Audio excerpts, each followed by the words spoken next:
मात्रकों का एक पद्धति से दूसरे पद्धति में परिवर्तन। 1 इंच इक्वल टू कितना होता है? 1 inch equal to 2.54 centimetre. 1 inch equal to कितना होता है? 2.54 सेंटीमीटर। 1 फुट इक्वल टू कितना? 0.3 मीटर। 1 फुट इक्वल टू कितना होता है? 0.3 मीटर होता है। 1 गज बराबर इक्वल टू कितना होता है? 0.91 मीटर। 1 गज इक्वल टू कितना? 0.91 मीटर होता है। 1 मील इक्वल टू कितना होता है? 1 मील इक्वल टू 1.60 किलोमीटर यानी 1600 मीटर। 1 मील इक्वल टू कितना होता है? 1.60 किलोमीटर। 1 फैदम इक्वल टू कितना होता है? 1.8 मीटर। 1 फैदम इक्वल टू कितना होता है? 1.8 मीटर होता है। 1 चेन इक्वल टू कितना होता है? 1 चेन इक्वल टू होता है 20.11 मीटर। 1 चेन इक्वल टू कितना होता है? 20.11 मीटर। 1 नॉटिकल समुद्र मील इक्वल टू कितना होता है? 1.824 किलोमीटर। 1 नॉटिकल मील यानी 1 समुद्री दूरी इक्वल टू कितना होता है? 1.82 किलोमीटर। 1 भौमिक मील यानी मानक मील इक्वल टू कितना होता है? 1.584 किलोमीटर। 1 एंगस्ट्रॉम बराबर कितना होता है? 10⁻⁻10 मीटर। 1 एंगस्ट्रॉम बराबर इक्वल कितना होता है? 10⁻⁻10 मीटर होता है। 1 वर्ग इंच इक्वल टू कितना होता है? 6.45 वर्ग सेंटीमीटर। 1 वर्ग इंच इक्वल टू कितना होता है? 6.45 वर्ग सेंटीमीटर। वर्ग फुट इक्वल टू कितना होता है? 0.09 वर्ग मीटर। वर्ग फुट इक्वल टू कितना होता है? 0.09 वर्ग मीटर। वर्ग गज इक्वल टू कितना होता है? 0.83 वर्ग मीटर।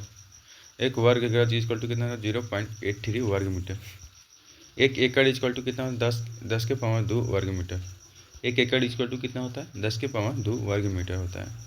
1 हेक्टेयर इक्वल टू कितना होता है? 10⁻⁻4 वर्ग मीटर। 1 हेक्टेयर इक्वल टू कितना होता है? 10⁻⁻4 वर्ग मीटर होता है।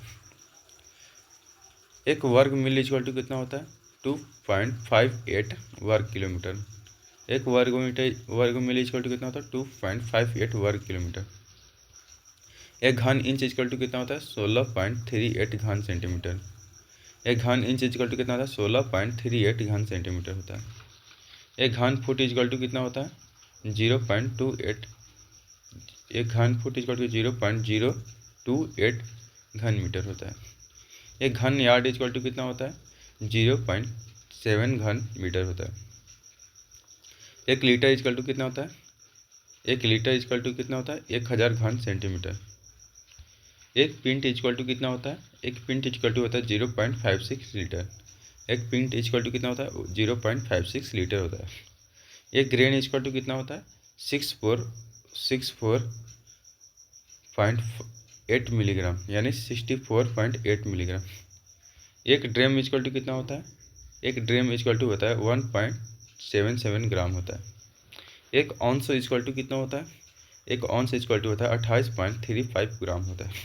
1 औंस इक्वल टू कितना होता है? 28.35 ग्राम होता है। 1 पाउंड इक्वल टू कितना होता है? 453 ग्राम होता है। 1 पाउंड इक्वल टू कितना होता है? 453 ग्राम होता है। 1 डाइन इक्वल टू कितना होता है? 10⁻⁻5 न्यूटन होता है। 1 डाइन इक्वल टू कितना होता है? 10⁻⁻5 न्यूटन होता है। फाउंडल इक्वल टू कितना होता है? 0.1383 न्यूटन होता है। फाउंडल इक्वल टू कितना होता है? 0.1383 न्यूटन होता है। अर्ग इक्वल टू कितना होता है? 10⁻⁻7 जूल होता है। अर्ग इक्वल टू कितना होता है? 10⁻⁻7 जूल। एक अश्व शक्ति इक्वल टू कितना होता है? 746 वाट होता है। एक अश्व शक्ति इक्वल टू कितना होता है? 746 वाट होता है। 1 नॉटिकल मील इक्वल टू कितना होता है? 60-80 फीट होता है, मतलब 780 फीट होता है। 1 फैदम इक्वल टू कितना होता है? 6 फीट होता है। 1 फैदम इक्वल टू कितना होता है? 6 फीट होता है। 1 मील इक्वल टू कितना होता है? 8 फरलॉन्ग होता है। 1 मील इक्वल टू कितना होता है? 8 फरलॉन्ग होता है। 1 मील इक्वल टू कितना होता है? 5280 फीट, मतलब 5280 फीट होता है। 1 फुट इक्वल टू कितना होता है? 12 इंच होता है। 1 फुट इक्वल टू 12 इंच। 1 गज इक्वल टू कितना होता है? 3 फीट होता है। 1 गज इक्वल टू कितना होता है? 3 फीट होता है। 37 degree centigrade equal to 98.6 degree Fahrenheit. 50 degree centigrade equal to 122 degree Fahrenheit होता है। -40 फ़ारेनहाइट इजकल टू -40 सेंटीग्रेड होता है। 32 degree Fahrenheit equal to 0 degree centigrade होता है। एक भौमिक मील की दूरी एक समुद्री मील से कम होती है।